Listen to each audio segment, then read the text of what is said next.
When it comes to the strengths of Leos, we're talking about their humor, pride, joy, creativity, passion, generosity. They can be even trusting. Their weaknesses, however, they can be very ignorant with their arrogance, stubbornness, inflexibility, self-centeredness, and even laziness. Leos represent strength, rulership, bold as hell. On the flip side, they can be very loving, determined, and outgoing. They have a deep love for their life. They can be very dramatic at times, but that's because they feel like they're the star of their own goddamn movie. They can be very opinionated even if their ass is wrong. This leads up to their stubbornness and pride. They do not like other people's opinions. They do not like being ignored even if it means facing reality. Because they like fancy things, they like to be treated like a king or a queen.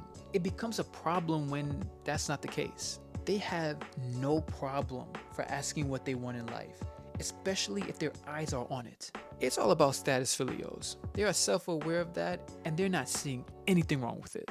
I hope that you guys enjoy this quick bada bing bada boom toot boom boom type style of content. If so, I have the other zodiac signs in the exact same format, so do check it out. If you want to see something that's a little bit more in depth, I have a whole playlist describing each of the zodiac signs. Check that out too if you want. But until next time, matane.